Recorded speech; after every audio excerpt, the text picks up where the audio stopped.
obsolete. How about Article 3? How about Article 4? I went all the way through all 7. I wanted to ask him about Article 8, since there's only 7, just to see if they had read it. And when he went through, I said, well, then let's go back to Article 1, Section 8. Surely you'll find something specifically obsolete. And when he got done, he said, well, I can't say anything specifically obsolete. And I knew he had never studied the Constitution. Here he was, a professor of constitutional studies, and he could not identify the Constitution at all. It was fascinating. And I thought, what if he was my professor in the classroom?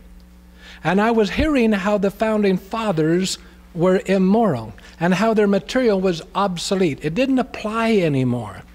And I'm listening to a person that I really liked, a good professor, good man. I would develop a confidence in the opposite direction in my knowledge. Do you hear what I'm saying? And so I was so thrilled that Dr. Skousen would take time out for me. And he said, all right, let me teach you something. Let's go back and study the whole background story of America and the background study of the Founding Fathers. For over 30 years, I was privileged to sit at his feet and have him teaching and working, and hour after hour, we traveled together, we prayed together, we studied together, we wept together. And I gained a magnificent knowledge and appreciation of the founders and appreciation of Dr. Skousen.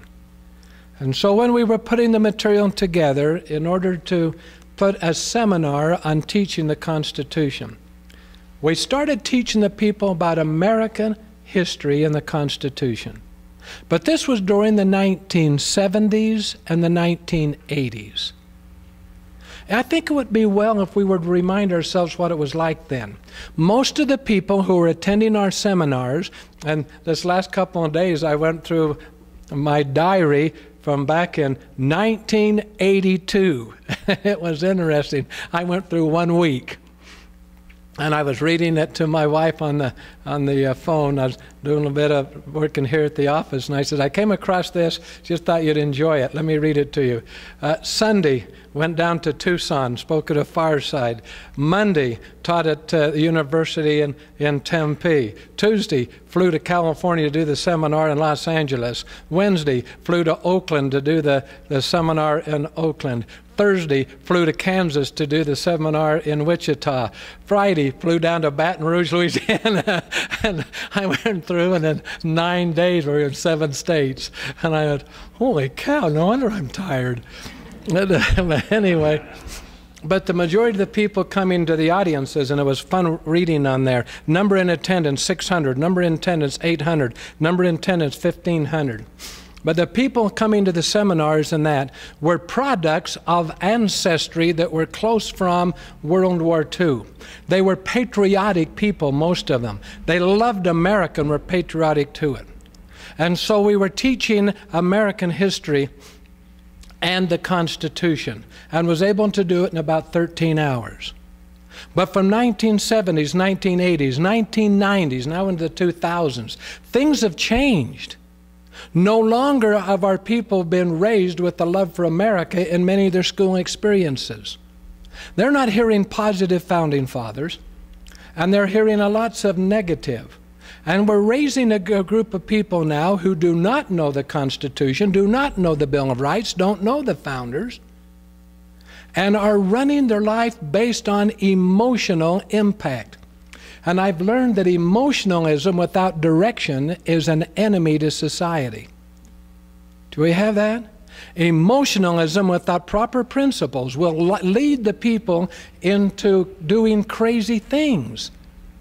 It created the Inquisition of years past among Christians, where they're going to kill everybody for Jesus' sake. Now it's a radical Islam. It's interesting watching all of this unfolding. Emotionalism without proper direction is an enemy to society. Because emotionalism, you see, is built on spur-of-the-moment emotion type of a thing. And if it's not with proper principle, it creates a very strange people. And so when we're going through and studying this, we said, all right, how's the best way to help our people?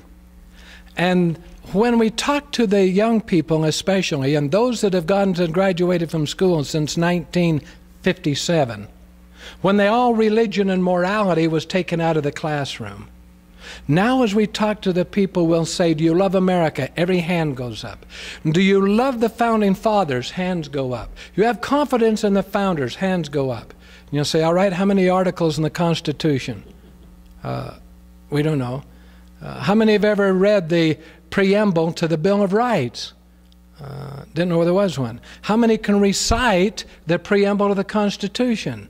One or two in an audience. And what we have found is that we have a desire to know America, but not knowledge of it. And we have lost confidence as a people in the founding fathers. And when we lose confidence in the founding fathers, we start making stupid statements such as, the Constitution is a living document, and we need to change it all the time to meet needs. The principles of the Constitution are eternal. They do not need changing. Application needs to be maintained around the correct principles. And when one said, well, the Constitution's a living document, and I said, then why are you trying to kill it? Why aren't you letting it live, for goodness sake? You're cutting it apart in every direction. You're cutting the head off, you're cutting the arms off, the legs off. You're not even recognizing it. And as I've gone back and studied the founding fathers, I want you to know where I'm coming from. If it's biased, it's biased. I admit it right off the top. I love the founding fathers. I have confidence in what they did. I am so confident